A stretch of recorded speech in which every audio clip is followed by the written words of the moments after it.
afternoon, everybody. Good morning, good evening, good day, good whatever time of the morning it is. Back at you again this week with TeamTim. We're pretty excited about this show because we're going to get into some spicy stuff. We're going to really talk about and really start to, maybe have a little bit of these flame wars going on and, talk about a really hot topic, right? And that's conferences. The value of conferences, get into all this spicy stuff. But before we do, obviously we like to take some time to do our intros. Mr. Jesse, come on up and say hello, my friend. Hey, good afternoon, everybody. Happy to be here. It is a cold Friday in Minnesota. We had a little snow this morning, believe it or not, but looking to be warm this weekend, and really interested to get into this topic today. I have some thoughts, and I think, Tim, you put a comment out there, and I said it was a mixed bag, and that's probably the best way I can describe my feeling on conferences. So again, I think they're valuable, but there's some ways that you're going to need to structure your time to make sure you get the most of it. So again, looking forward to hearing the tips and the tricks from the team today. Awesome. Well, you know what? You're over here and up next. So let me do this. Let me turn that off. Let me do this. Let me pull you up. And hey, be the person and the queen that we know you are in the cyber field. Hi, everyone. My name is Gianna Whitver. I am co-founder and CEO of the Cybersecurity Marketing Society, which is an independent organization for marketers in the security industry. We have over 2,900 members at about 800 companies, all products or services, cyber companies in our membership. And we help marketers in the industry be successful however we can, whether it's education, events, networking, career, all of that wonderful stuff. And also, I will add, events is a huge topic in our space, and I'm excited to jump into it. It is a very spicy topic. Uh-oh. Uh-oh. It's me? Tim, you're on mute. All good. I got you handled. I'm talking away, and I have to be on mute at least once or twice, but welcome, Tim. I'm trying to be very inquisitive, Hey, Anyway. With Tim Sharon, Inquisitive IT, a new service provider specifically for high net worth investors, family offices, estates, fiduciaries. I'm in the New York area, and that seems to be an area that's really taken off for me. So you might notice a couple new letters. Took a very, I don't know what I want to call it, exam last week, but congrats. Risk management, right? I mean, all we talk about on this show, it's amazing how much last week we were talking about business impact analysis and all these terms that we throw around. So they're steered in the back of my head forever. But anyway, excited this week for conferences. It'll be great. Everyone in the audience or people listening in, I think we really want to hear about everyone else's experience in different industries as well. Like, what are some of the favorite things you find when you go to conferences in healthcare or financial services or, non-channel cybersecurity? Because I think at least myself, Tim, and Jesse in the last 2 years have been in a certain kind of specific conference circuit. So, let's jump in. Tim had some great fire starters this morning. Well, I don't get to introduce myself. I mean, come on now. Not allowed. Keepers. I got all this fun stuff set up so that I could. Hi, Tim Golden, founder of Compliance Scorecard, where we help keep your risk in check. If you're an MSP looking to operationalize a risk program or a compliance program within your MSP, grab the demo down there. We're happy to help your MSP reduce your risk and double your revenue. Was that just AI? That was Avatar-like, AI-like.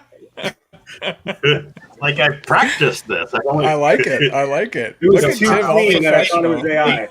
AI. As someone who has to coach people on speaking, I thought you did a very good job, Tim. See, I just got a book. My book. I like it. I was on Instagram and Michael Lewis has a master class on storytelling. So I was like, I don't know if I want to pay the money. Yeah, and there's one on barbecue as well, Jesse. So we really want to get into this like super hot, spicy topic. right? Conferences, and we've had this whole, like, I threw some stuff out there on LinkedIn. We're probably going to get into, like, oh my gosh, what is this? Ever feel like you've been walking through the sales pitch gauntlet rather than, a learning venue? So yeah, tell me a little bit about, let's talk about that, right? So anyways. I'd be interested to Awkward hear. silence is always the best. Yeah. Go ahead, Jesse. Sorry. No, I was going to say I'd be interested to hear everyone's thoughts of, do we almost expect it to be a sales pitch going in, and do we close ourselves off to learning potentially because of that? Let me open What are with your this. thoughts? Yeah, so I think in the channel, specifically the conferences we go to, I've never been in another industry. You might want to put the fire up. That is just pay to play.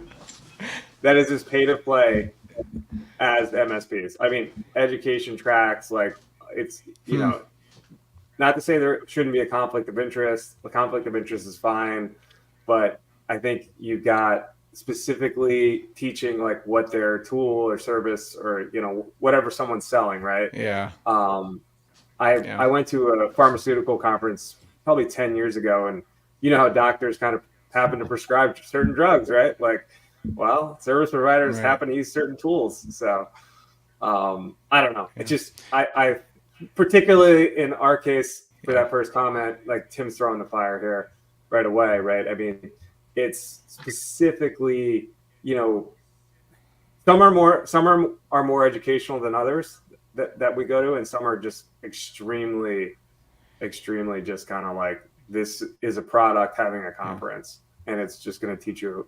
It's going to do a demo, maybe a couple more demos. So, is it from your perspective, Tim, with the new acronyms behind his name, are these conferences held by the vendors? Like, are you expecting this? They are. And okay, well then, why are you surprised? No, I'm not surprised. They just happen to kind of like dominate. They happen to dominate this industry where it's very expensive to sponsor. The content is kind of drilled from vendors specifically, right? And they're not like, it's probably changed a little bit. I think cybersecurity is obviously taking over, specifically when it comes to managed IT, outsourced IT.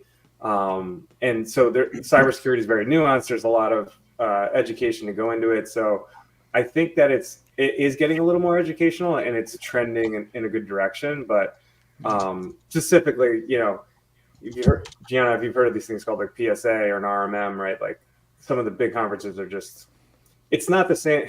Well, even if you go to like Salesforce or Google or like Amazon, right? Like, they're really focused on their products. Yeah. So I mean, it's not surprising that you're seeing specific tracks on like how to use their products, but outside and of I that, guess when perspective. Oh, sorry. Yeah, go ahead. I guess when you're going to the AWS conference, you are going to be inundated and drowning in the AWS content and AWS, and hey, we're gonna launch this and we're doing this, right? So same for the RMMs of the world and the PSAs. Here's our product, and hopefully you get to learn outside of that though by looking at the other vendors who are in the room and the other practitioners. Sorry. You do make a good point, right? So, and Tim's talked a lot about tech conferences. You just mentioned AWS conferences. Maybe Tim mentioned earlier around the pharmaceutical conferences. And I think that goes to something that Jesse really talks a lot about. And I want to talk about a little bit, like, who are these things for, right? What is who is the audience? Is it the vendor? Like, who are these for, right? Jesse, I bet you had some thoughts around that. Yeah, I do. So it's who is the ICP? Who is the content of the conference directed to? So there's another frame to that, though, is that sometimes if you're charging for conferences and then you go in a sales pitch, then it feels like a bait and switch. And I think each vendor has the right. They're paying, you're paying your $700 or whatever to go to the conference. You're paying for your hotel. You're paying for your team to be there. It ends up as a founder being, several $1,000s to get your team to a conference every time you go. So when you go and it's a pure sales pitch and you don't walk away with anything, then it feels like a bait and switch. And I'll just say that having been on the MSP side of things. So you have to be tactical with the way you go into it. However, I would say, Tim Schnur, you mentioned that you see things changing, and I would agree. For me, on the vendor side now, I see it as a massive opportunity. And you saw the last talk I did at MSSP Alert Live, right? I went into that talk like, I'm going to zero sales pitch this, and I'm going to give so much value, people aren't going to know what to do with themselves, right? And I came out of that conference with several leads, several connections, a lot of people were really into the talk. And so it was fun for me to give because I wasn't expecting anything out of it. It was good for the audience. They got education and sales, and my ICP, who actually needs help, I'm not pitching them, came up to me and was able to work with them, right? So I think that is the way to approach a conference. Pay to play. Each vendor has the ability to do what they want, but the smart ones are going to make a value play rather than the short-term, hard pressure sales pitch in the talk. Yep. And the, Tim, I'll come back to you in just one sec. But when you go to a conference for free, you kind of know what you're getting, right? Like, right. If you're an MSP and you're getting invited, like as Gianna said, like you kind of, I was going to say when it's free and they're like, you get one CISSP credit for attending, you're like, oh, I'm going to go sit through some sales pitches today, boy. I mean, some of them even pay for your travel, like your hotel and your flights. I mean, we're talking, No one has ever offered. I'm making this is on my network. I'm making an open call to anyone watching. Yeah, you can bribe me to attend a conference. Please pay for my travel. I will be there. As a vendor, I've done that for people here, there, and everywhere. I've done that because I saw the value that these people could bring, not just for our product, but for the community at large. There may have been some people, maybe I point this way, that have been in part of our booths that bring great value to the community at large. And we've invited them. We've invited MSPs, and so I think that's a thing. Like, at least in the MSP space, it's a thing. Like, vendors do invite other people, right? Whether, it's a thing. Yeah.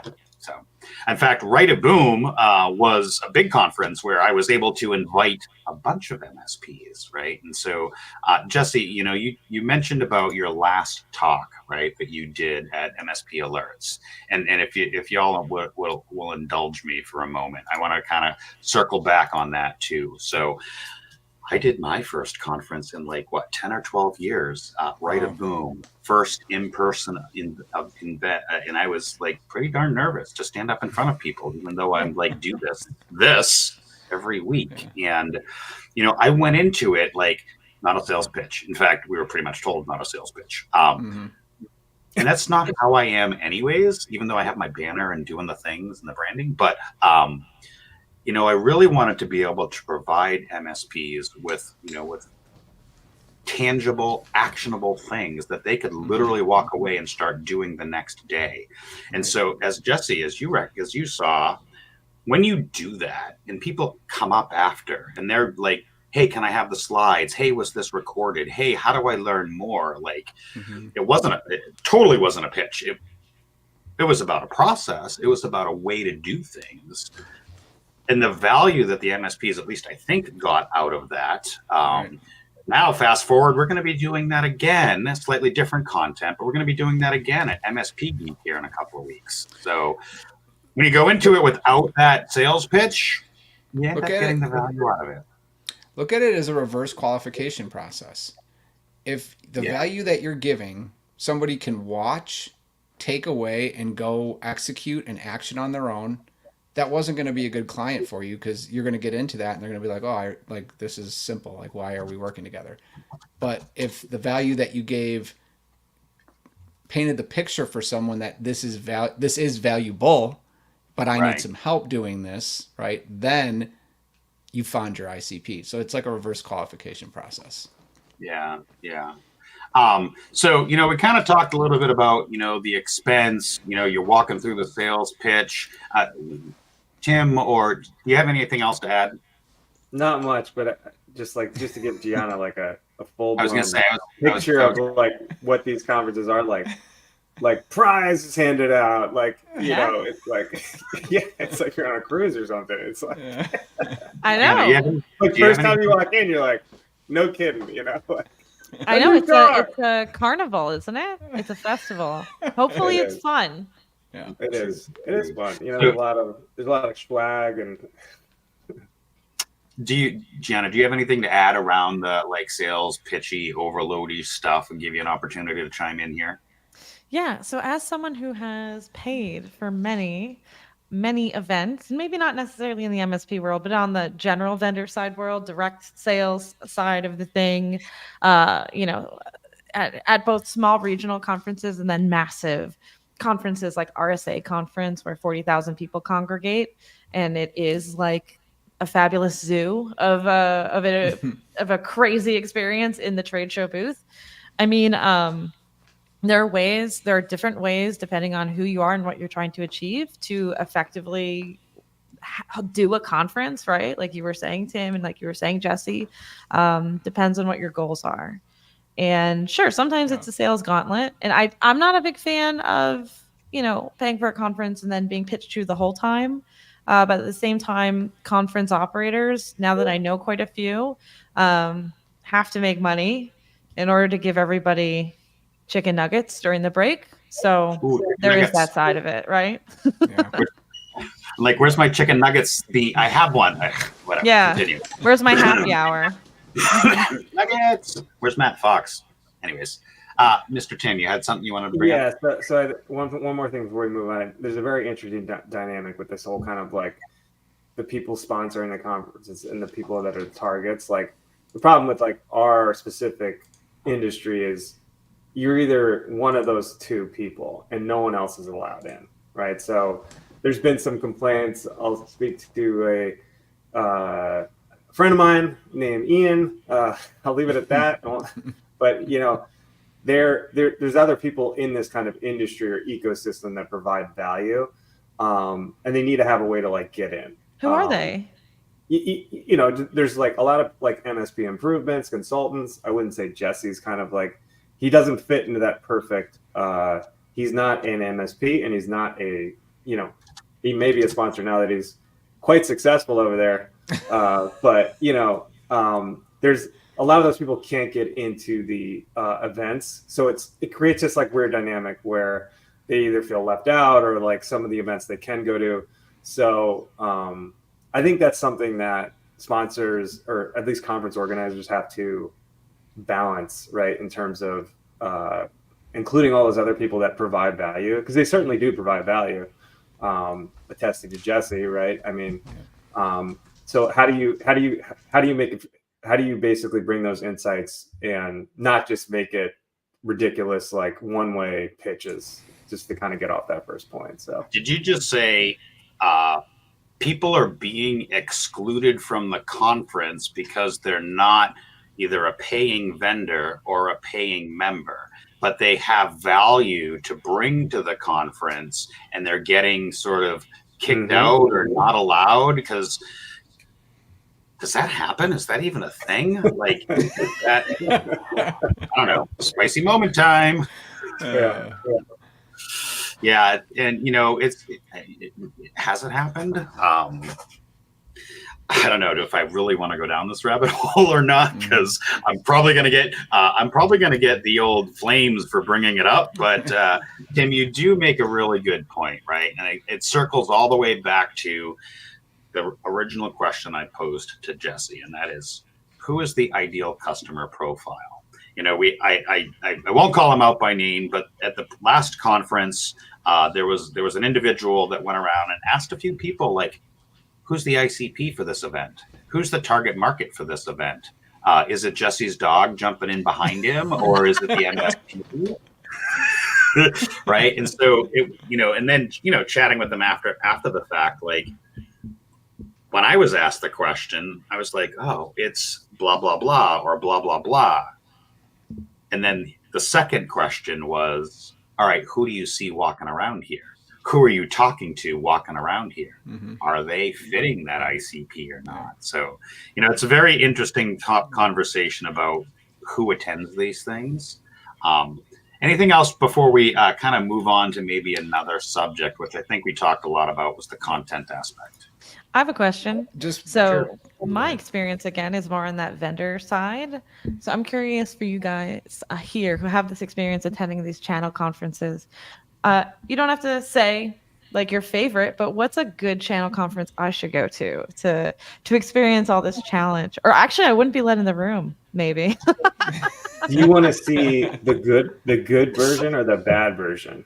I want to see the good. I'm in a positive I don't think I mood. could. Even with the spicy flames up, I'm not gonna call it. So I would strongly urge you to have a look at MSP Geek, right? This is their second year, not only because we are a sponsor, but because of what the MSP Geek community is doing for the community, around the community, and how they structured their conference. Their first one went really well. Their second one, I think, is going to be even better. There, potential opportunity for you to maybe come and hang out in Orlando with us in 3 weeks. Oh my gosh. And they specifically realize the shortcomings of kind of what we've been summarizing here. They're trying to make it more educational. Certainly the most educational conference I went to in this space so far. Do you think it's, it was just occurring to me as we were talking about this, because it is, Tim, right, what a booth at IT Nation, for example, costs, right? Like, is it because the way so is it the way that we're tracking marketing metrics and marketing success for the short term, and we're not looking at actual conversions and actual sales? We're not tying it down to sales. We're saying we need X amount of MQLs, marketing qualified leads, from this conference to make it worth it. But really, does an MQL mean anything? Not really. Yeah. If you ask, and that's where we can, let's not get into the weeds there, right? But, you want to fight? I know. Okay. So just bear with me on this. but at the end of the day, does an MQL matter, or does positioning ourselves as a market innovator and leader in a trustworthy organization, what converts better to sales in the long term? Oh, right? Jesse, we're friends again. We're friends again. I'm not going to fight you. I love it. All right, spicy things this time. That, Jesse, you just hit the nail on the head, right? Because I'm learning about, on the vendor side, MQL, SAL, all the things, all the L's, all the acronyms, because we love acronyms. Defining as a vendor why I would go to a conference and determining beforehand what success looks like, what ROI looks like. Mm-hmm. We just closed somebody from Right of Boom in 2023.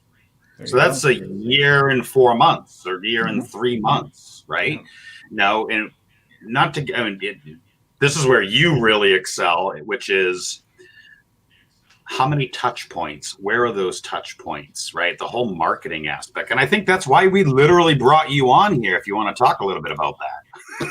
Okay, sure. Yeah, well, here's the thing. An event, a conference is part of a bigger plan.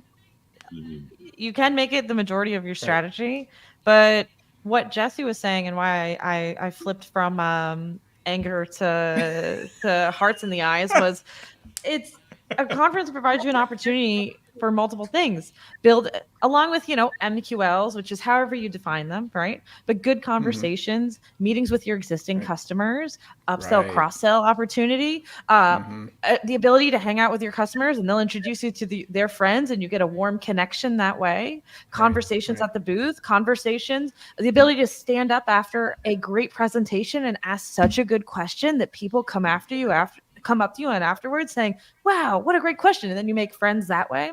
The brand opportunities, there's like 1,000 ways you can make a conference work for you.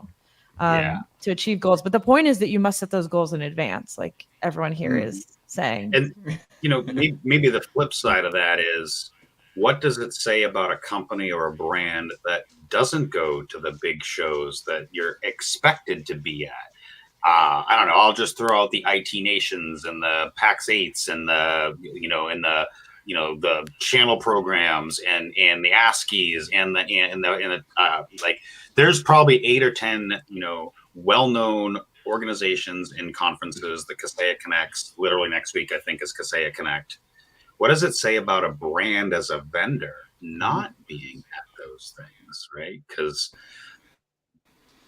I struggle with that as a vendor, right? I don't think we both know the economies of scale don't work for a startup, right? And ConnectWise was good enough. Shout out to Sean Lardo, right? The Pitch It program. Getting those kind of like bootstrapped, they can't afford $40,000, $70,000 boots. Let alone $10,000 boots, right? So, yeah, here you go. That's why I said 40. Where's Andy? Right? Where's Andy? A good friend. Spending $40K to be, shut up and sit in the corner. Right. So, and that doesn't scale. I mean, because if you're not the biggest booth, you're probably not getting that much traction. And this industry, like, it's a little bit broken for startups, right? Like, you need to have big money, big pockets to move quickly and kind of like winner takes all, pay to play, all the things we're saying here. I made a joke. It's like, remember 50 Cent, like he was using like gangster money, bags of cash to like pay the radio stations to play his songs. It was called Payola. You guys heard of this, right? Yeah. You never heard of this? No. Look it up. It's worth it. Okay. But it's, to get on the radio, you got to get exposure, right? And they got to play your song, and then it sells albums. So it sells vendors. It's the same thing, right? So it doesn't really scale for startups, but and Tim, you made that interesting point. Like you mentioned all those names, like we know people that go to every single conference, right? So, or sponsor every single, it's got to be extremely expensive. They're okay with customer acquisition cost of $1,000 or whatever, or $500, right? They can justify it to something right over. So that just doesn't work. Those economics don't work for, the smaller companies. So Yeah. Tim is hitting the wrap it up button over there because we're way going over his run of show right now. But it's good. Last comment I want to say on all of this is, Sun Tzu said, "Fight your enemy where they aren't." Right. So as a startup, in your plan for the conference, you can't afford the big booth. You may not be able to afford the conference, Tim, but you have to make inroads in different ways at that conference or in different areas. So thinking about that from a strategic perspective is what can you do that the big companies can't, and then approaching it that way. What's your differentiator for that conference? Yeah, I mean, when I walked into Right of Boom a year ago, February, I literally just launched in January. I had no idea. I mean, I had no idea how the hell I was going to pay for my flight to get there. I'd already had the conference paid for, but I was like, okay. And I went into it not expecting even a single badge scan. I went into it because I knew I needed to build brand awareness. I needed to start getting out in front of people. We knew we needed to start being out there. That being said, we ended up ROIing the show. Granted, as a first time, it was a little less money and blah, blah, blah, and some things, but we ended up ROIing it. Now, this year, like I said, I didn't get the startup benefit, right? I didn't get that, but yeah, it's, we're really struggling to determine like what to go to and what not to go to as a vendor, but I digress. I think I really want to talk about something that's near and dear to my heart. And that is the networking, right? I'm a social person. I love hanging out and chit-chatting and BSing and but I don't drink, so whatever. But is how deep are these connections? How are we making these connections? Yes, it is a networking and event, but define social and define networking. You want us to be Webster Dictionary? No. Okay. What does it mean, to you all? I know what I think. I have a definition here, and I'll give you an example of like what size college do you go to, right? So like if you go to too small a school, you know everybody. And if you go to Penn State or Ohio State, you know no one because you don't see them often enough, and you don't get like this pattern. But if you go to a school, just say like I went to a Patriot League school, so you can figure out like how big that is, like 3,000. You see just enough new people, and you see just enough people like enough, right? So that's my idea of like, and how do you build like strong enough relationships, but also have like room to meet new people and be introduced to new people. I think our market's like kind of in that like small 1,000 range or something like that. Yeah, that's a really good analogy. Go ahead. It ties really back to what you were saying, Tim, about and I just completely forgot it. Wow, what a great day! It's Friday, but it's interesting. Oh, it ties back to the what if you're not there comment, right? Like if you go to a conference and go to a conference and go to a conference every year, you see the same people, and they go to other conferences that you go to, you see the same people, and hopefully they're not jerks. And you can actually build relationships with them. Same with if you have a small conference. If you have like a sub 500 person conference and it's over multiple days, you bump into people, like you were saying, Tim. Like it's a small college. Like you're like, oh hey, now you're at the coffee. Now you're at this session. Now you're at this expo hall. Oh, you're getting Chardonnay too, or whatever, right? At the bar. So I love about conferences the ability when they're smaller to really like bump into people and build those connections. Yeah. I think like Tim, are they, the question, like, are they just superficial connections? I mean, absolutely. Probably the majority of the connections you make are going to be superficial, but that doesn't make them not beneficial, right? Because superficial can be beneficial. I mean, if there's a mutual gain and it's a business, we're here at a business conference, right? We're not here to make friends. I mean, if we're open, and I think we're ourselves and we're authentic, we're gonna make friends. We're gonna find our people, right? You're gonna find those people that you resonate with, but you're also just gonna be. You should be open to talk to people and say, yeah. Oh, is that the spicy take? We're here to make money. Is it spicy? Is that spicy? I don't know. I don't think it's that spicy. Jesse's just saying like we're here to make money, but we might make some friends. I thought that was nice. Saying not our friend. So all I'm saying about that is I think it's the opposite way to think about it as you do of your conference agenda. I think you should go into your networking agenda with no agenda. I mean, now if you're meeting with clients to do strategic meetings, that's part of your strategic agenda and that's different. But I'm saying hallway conversations, be open. If you end up in a conversation, stay focused, see how you can add value to it, talk to the person, and you never know what's going to come out of that. I mean, Tim, isn't that how you got your funding round? I know, literally how it happened. I'm sitting at lunch having a BS conversation, and 20 minutes into it, I'm getting a text like, "You realize who that is?" And I'm like, "Oh, oh, okay." And it is literally how that happened with Mr. Bellini. So but that's the magic. It's the spontaneity. Yeah, exactly. It's the magic. I have to thank some of the conferences because, Jesse, Tim, we do this week after week after week, but I hadn't actually shook Jesse's hand for a long ever. Right. It took a conference to get him away from the farm, stop milking the cows and playing with the chickens to actually be able to shake his hand and realize he is a real human, right? Same thing with him. So, they can be that opportunity. One thing I did want to bring up is I think I heard after hours, hallway, bar conversations, blah, blah, blah, blah, blah.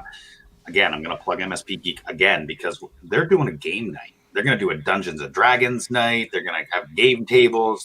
For somebody that doesn't drink anymore, that's really important because I don't want to hang out at the bar for 7 hours where everybody's, slugging back drinks and by the way, pay for it. But I think the game night, those less alcohol event related things, I think is better, at least in my opinion. Yeah. It's interesting, just as a side note, is a conference that is zero sales and that is super popular, and they're finally bringing it back to Minnesota. I just saw this year and they have it in different cities as B-sides, completely volunteer run. That's an excellent conference where you're going to learn tons of great stuff, great atmosphere, all about education, and not a sales pitch in sight, at least last time I was there. So we could use a little more of that, I think, in the pay-for-play circuit. New York City has the same thing. These like ISACA, IS2, like these like New York City GurCon. What's the Code Mash? I think was the other one I was thinking, right? GurCon, Code Mash, right? All these somewhat related IT kind of things, but not actually like the Big 10, right? Or the Big 8 or whatever they are. In fact, we just learned about one happening in Canada, and it is like a huge Canadian, like it's called Can IT Con, and we're actually, I think we're going to be doing it. Guess I got to brush up on my French, we'll say. But, so it'd be interesting to see how that one plays out. There's a couple of other things that I think we were talking about. I want to ask Gianna, like, give us your best tips, like networking wise. Like, I think everyone, I've got, some people say like eat lunch 3 times, right, or something. Like, give us some of your give us some of your tips to get the most out of a conference, like get the most exposure, like just from a networking perspective. Be brave. Not all of us are extroverts like Tim, like the golden child here. I myself, I pretend to be an extrovert, but I'm actually an introvert. I was just at a conference yesterday and I am exhausted, which is why this is not the A game live stream that you expected after our prep call. But be brave, knock into people, not knock into people literally, but go up to people who are like also looking lonely or looking around. They haven't connected with anyone yet. Those people will be so delighted and relieved when finally you come up to talk to them. Stand at the high top table, say, can I eat lunch with you, Tim? Like you just said, can I sit here? Mind if I join? People are nice in general. And can I curse on here? Yeah. Sure. Let it out. And if they're assholes, then you don't want to talk to them anyway. And there's lots of people at a conference, so you'll be good. You'll find someone to talk to. I think that's like entertaining if you can find one that's like that comes out that quick. Yeah. I'm gonna lean into that. I'm gonna have some fun with that one if I fall into that. I want to throw this out there both for the audience that's listening and for each one of you, and be thinking about this because we'll come back to it. You mentioned bump into somebody or walk up to somebody, and be thinking about this while I explain mine.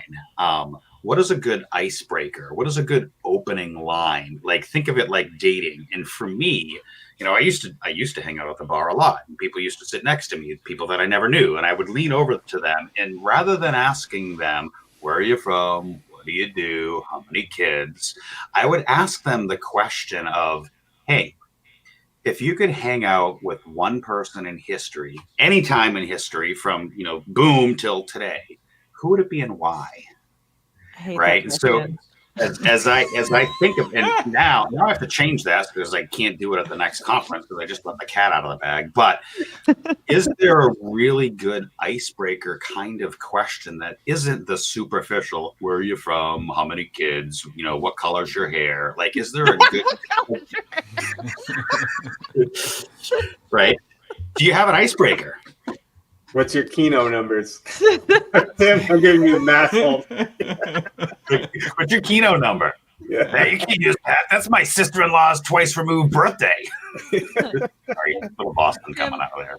I'm sorry I said that I hate your question, by the way. I don't even know if you heard me. I shouldn't bring it up again. But I just don't know enough people in history to have a good answer. Like Mary Curie? I don't know. There you go. That's a good one. What's your favorite color? Again, moving beyond the superficialness and into the hey, if we're here to network and we're here to learn and grow and establish some kind of relationship. Yeah, I do kind of care where you work and how many kids, because those are important. But I don't know, what's your kid's first name, and why did you name your kid that? This is a good one. Yeah. That's a great one. And Yeah, I when hate you that name. You could say that after. Yeah. Yeah. Yeah. Oh, my Ew. kid's name it's Jenny, and Oh. she was supposed to be Earl. Anyways, yeah, you talked about bumping into people and making that connection. So, Jesse, Yeah. what's your icebreaker? Tim, what's your icebreaker? I'll tell you, mine is like to say exactly what's on my mind the minute I walk up to them, and that usually works out well. Not always, but if you're focused on being open, you just first thing, hey, you know who you look like? And be like, what? Okay. It can typically work out, right? So, anyways. As long as like who you look like isn't, maybe our yeah, you don't want to insult Jared somebody. from Come Subway. on. You look like Jared. Like you look like the dog that won the ugliest dog competition. Or like, okay, so for great example, Eric Stover just commented, if I walk up to him, you know what I would say? That is an excellent mustache, my friend. That's what I would say to him when I walked up to him. And he would be happy with that. Right, because it's personal, right? Because it's like Yeah. tied to it. It moves beyond that superficial. Oh, where do you live? What do you do for work? What color's your hair? Great mustache. Yeah. A lot of conferences do meetups in them. I don't know if you guys see that. Some do. There's like women in cyber meetup or beekeeper in cyber meetup or whatever, right? Like you can even ahead of the conference form something like that. Like, hey, everybody who's attending, I'm going to stand in this corner alone because I love X. And if you love it too, come meet me and let's chat about this. I mean, and hopefully conferences, I think they're evolving this way. I'm hoping they're adding more interactive elements into like the badge, like the thing they give every participant. I don't know if you've seen the one where it's like, has like a favorite factoid on the back. So you could just go up to people and be like, what's the factoid you put on your badge or whatever. Oh, that's a good idea. Yeah. Kyle, take note of that for next MSP Geek. Put the factoid right on the front. That is a good idea. A lot of conferences, especially the ones that I've been talking about, use apps to manage, right? And they use this thing called Hoova, right? Is the app that we're doing right now. And they have a leaderboard. And last I checked, I was fourth, but they have this like interactivity piece on the app where it's post a picture, post a question, post an RSVP. So we are seeing some of that technology coming into this space and helping to build out some of that interactivity, except it's on the phone. It's not, it's still virtual. I want to go up and give, Jesse a big old bear hug and, Tim a slap on the face back. It's interesting. We've been talking about this, but I want to, at some point, maybe we can do it now, focus on like from an MSP's perspective. How do they get the best value out of a conference? Because they are fighting. And I'll just say, I've been on both sides of the aisle. I've worked actually at an MSP in leadership for the majority of my career in this ecosystem. And it's like the whole "Are you going to RSA?" joke, right? Like that whole that's stigma. top of mind. Yeah. So, are you going to be at RSA? No, I will not be attending RSA. Or great to see you at RSA. I wasn't at RSA, right? So you're going to deal with some of that. I mean, you're going to have to do that. But I think a way as an MSP that you can still get good value out of a conference, especially things like IT Nation or the bigger ones. Is to have a plan like we talked about, and let's make it fun, but let's also realize that we want to come away with some takeaways to make our business better. And so we would always game plan with the leadership team and say who's going to what are you going to go to, try not to overlap, right, and make sure we had different tracks or different things we were trying to get out of the conference as a tactical objective or a strategic objective, and then come back together and hold a leadership meeting or two and debrief on notes. So people had to bring back their notes. So if like they went out, to the after party and didn't go to the next day of conference, right, you're gonna have to bring that up. So and I felt that we would always come away with one or two really good improvements for the business or two good initiatives for the business based on going to those conferences and then debriefing on the way back. I think it was just a good way to go about it. And I'm sure there's MSPs out there that are doing that. But I think if you're not, you got to have some sort of objective and make sure you have a process for debriefing and extracting those nuggets and then operationalizing them in the business. Yeah, when I was working at and running the MSP, we kind of did that because I would send, we would either go as a team or maybe one or two individuals would go, and I would always kind of have the like, why are you going? What are you looking to get out of it? And what are you walking away with when you come back? Right? It's Right. great. We're going to spend $1,000 to send you here. Where are we going to be able to implement? And maybe we don't implement anything. Maybe it's a crap show and you get nothing out of it. But having that plan, as Eric just popped up over there for us. So, where else are we going? Let me see. What Tim, are I the think comments? it's even more important for the vendor to have a plan, right? Mhm. And Yeah. I see, I've been part of things where, and it is hard to kind of carve out that time and do the work and like say, oh, I want to run into these people, or like if you're at the conference, I want to see you there. Even just posting like the lazy post, like, oh, I'm going to this conference, or like, or the plain selfie of like, not that I don't do that, but That is your workflow. yeah, it gets the network out that like, oh, I'm there, like, oh, I'm going to try to run into this person. But just doing the work beforehand, figure out like, what are my objectives? What do I want to see?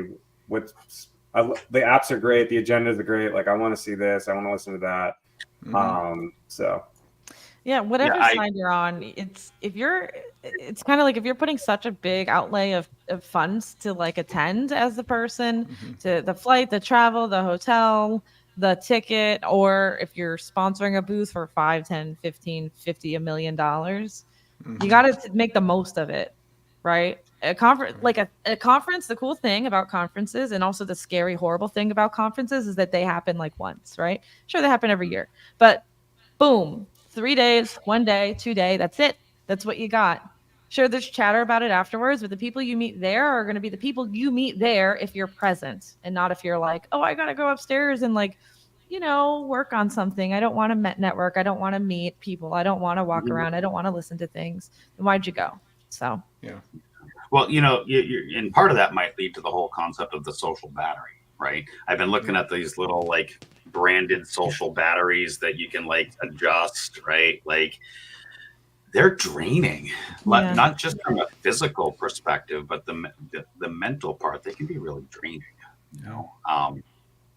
I'll tell you, when I stopped drinking and I went to my first conference, and that night of the party, like I did not have a social battery. Not only did it go depleted, but it like totally disappeared, right? Because as I'm standing there and I'm watching everybody drinking, I hadn't been in the space for a long time, and I just really felt like that square peg in a round hole. And it was, and so not to rant about this, but the point is that, try to be more welcoming, right? Try to, as you said, look for that person in the corner that like, it's like high school dance. No one wants to go talk to the girl on the other side. Like, but put it out there. Throw yourself out there. I mean, the worst that could happen is somebody be like, you're an asshole. Get out of here.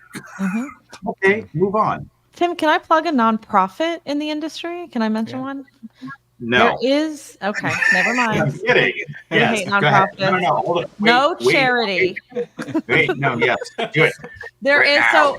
So all the comments you share about, not feeling left out, feeling like a fish out of water, and also the drinking environment at conferences is really big. There's an awesome nonprofit called Sober in Cyber that was founded last year to create sober spaces at security conferences. And they're a 501c3 nonprofit, and that's all they do, to help make conferences more welcoming for folks who are sober for whatever reason.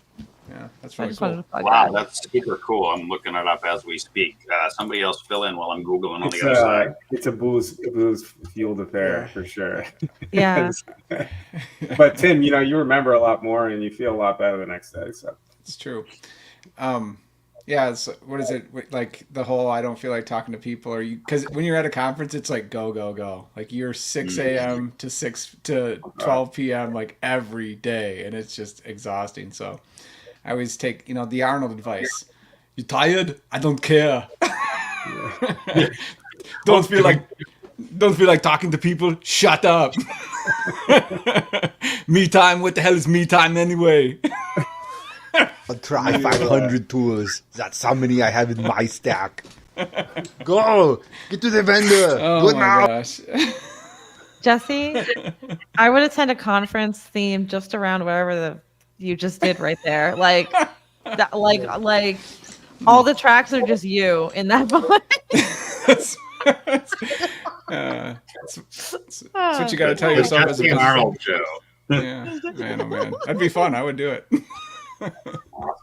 That's awesome. I'm looking up that Sober and Cyber on the other side and upcoming events, and yeah, that's really interesting. Anyways, Nation does a good job. They have like a charity, it's like put toys together or something, on the first day usually, which is usually pretty great. You meet a lot of people, but like more of those activities, Gianna, like you said, that are kind of off the run, like specifically meant for networking, are pretty awesome. So Yeah.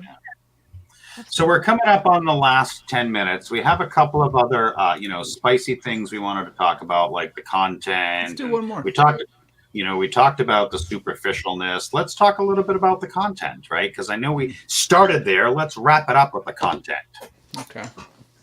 Well, I mean, ChatGPT writes all the content now, so of course it's not original. Hey, knock it off. It's They're real brutal. there. It's brutal. yeah, I mean, I think a lot of the content is unfortunately like pay per play. Like we're getting a lot of the vendor like direction. At least the majority of the conferences in our space aren't like educational or like reaching outside the product box too often. Mm-hmm. You're missing the flames here, Tim, because I'm listening. I'm waiting for just the you right might moment. agree with that, but I think that's the case. Like I said, it is getting better just because cybersecurity, there's so much room to cover. People are understanding the importance of CIS controls. People are understanding even the first channel conference I went to, I don't think I heard the word CIS or NIST, and that was 2 years ago. So it just shows you like how quickly ship has turned. So wow. Mm-hmm. Mm-hmm. I hope it continues because it just provides more opportunity for me to stand out. Yeah. Mm-hmm. Yeah. I hope my mouse died. Love the way Jesse thinks about that because it's true. If a conference, like all the content is garbage and you're the one great thing, it's kind of like standing up in that room and asking that great question that everybody's like, dang, it's like, great. Oh my God, we love you. Thank you. There's some conferences that don't even let you ask questions, John. Yeah. Why? Yeah. Because they just have their like 20-minute vendor come through, and then the next 20-minute vendor, and the next 20 minute I thought it vendor. was just like a no questions allowed. So what I think I'm hearing is that I need to come up with some kind of when I'm doing my talk, and I need to just flat out ask everybody raise your hand as your MSP if you are actually implementing CIS Implementation Group 1 today, right now, and you have gone through each of the individual controls as yourself. Have you done that? Show me and prove it to me. And where are you doing it? Because we talk about following a framework. The countless number of MSPs I've seen doing work for their customers, but not for themselves. That's the question I'm going to ask, if I could ask it, was, are you doing this shit yourself? Yeah. I like the idea of a choose your own adventure talk. That's kind of cool. Is you keep the audience involved, be like, okay, now at this point, I want to talk about A, B, or C. Who wants to hear about A? How many hands? Who wants to hear about B? How many hands? Who wants to hear about C? And then you just let them choose their own adventure. It might be kind of cool. That's interesting. Yeah, well, so go ahead. Yeah, even those tracks that people like get up and ask a lot of questions, and people are like asking audience members across from each other asking questions, like those are the best ones. Yeah. Might be interesting. Yeah. We're coming up on the last 5 minutes. As always, we like to, kind of do that round robin. Everybody take, a minute to 7 minutes to 4 seconds and have that one key takeaway from today's session. And so since you're up in the top right-hand corner, go ahead. Oh, I wanted to go first. You are smart woman. You are going first. My key takeaway is that y'all hate conferences and that a lot of conferences are bad and that why not be the change you wish to see in the world? I'm pushing it back. I'm saying like, hey, Tim's and Jesse, and maybe you do, and I'm just completely uninformed, but when is it going to be the Tim Squared Con? And Funny you get to be on the other side. Funny you mentioned that because Tim and I were in the hallway talking about that recently. So yeah, it's interesting. I run a conference now. I am in the third year of having my own conference. This year, 500 people will come to Philadelphia in December for my conference that started. It's not 80 people come the first year, 218 people came, and it's for my community, the Cybersecurity Marketing Society. So I'm happy to help you when you want to take that leap. We're gonna have to go to Philadelphia. Vendors to sponsor? Are you looking for vendors to sponsor? Because I hear Jesse's getting good ROI. She said no. So no, it's not for vendors to sponsor. It's for marketers, go-to-market business people in the industry. I don't want to take your money. I just want you to come and have fun. No, you can. Oh, I can go and have fun, but I can't sponsor. Great. Okay. All right. If you want to give me money, I'll take it. Dang it. Mr. Schnurr, what is your one key takeaway, my friend? Well, one thing we didn't mention in terms of cost, like it might be free, but your time is never free. So you're still investing time to go to these things.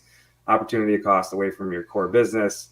You got to make sure it's worth it. I think it's done in moderation. I just think that I feel like personally, I need to see, some of these people and mentors and friends and business acquaintances quite often enough that I'll go to just as many as I can.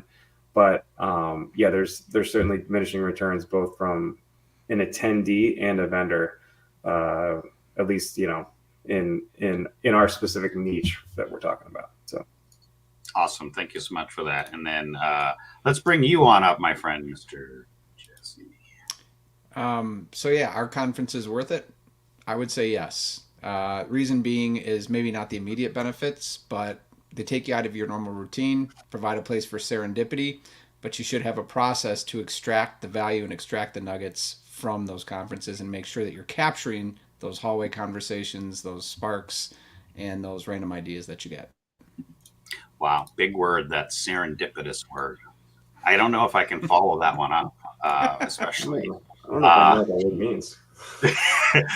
GPT it while I'm coming up on screen, right? So at least for me, one of the key takeaways is, as Jesse said, have a plan. But beyond that, move beyond the superficial conversations. Don't ever ask me where I'm from. You can tell I say it every week. I'm from New Hampshire. Maybe ask me who I'd like to hang out with if I could hang out with somebody.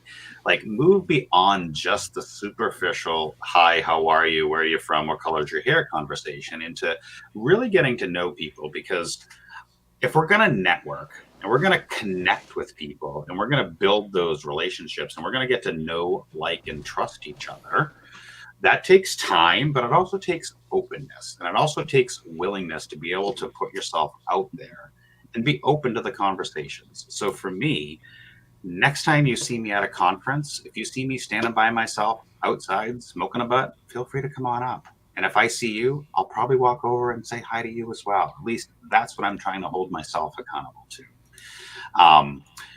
We've got the last 2 minutes. Any final wrap up before I figure out what the hell it is we're talking about next week? I don't know. The movie Serendipity. I think I'm gonna have to little rom-com. I'm gonna have to check out this weekend. Think of it as random inspiration. So providing yourself white space and 2 random acts happening that bring a moment of spark or a moment of inspiration. Yeah. So there's a John Cusack, Kate Beckinsale, Bridget Moynihan movie. So. Yeah, it's probably 2 random strangers come together and the spark happens. You got the plot. You nailed it. Awesome. So coming up next week, Mr. Schnurr, we have something that's pretty near and dear to my heart. Why do they? Why don't they? Redlining one. I don't really know much about policy and procedure and writing documentation. So I'm really looking forward to having the team next week kind of help me write this stuff. So for those of you that follow, for those of you do the things, but next week, I think we're going to do a hands-on workshop. Is that right? Is that how I understand this? Fight. Right. Wait a minute, because I know Jesse and I have some pretty diabolical thoughts around policies and procedures, but we can always find a nice, soothing way to come together. And as this background is called fruit salad, be able to bring together the blend of the right pieces of the fruit to build out a nice fruit salad, because that's the name of this background. So I think that one we might break our product agnostic aspects. All right, so that ends this week's episode. We're so glad you're all here. I fixed it. At least I think I fixed it. Do the things. So everybody, have a great weekend.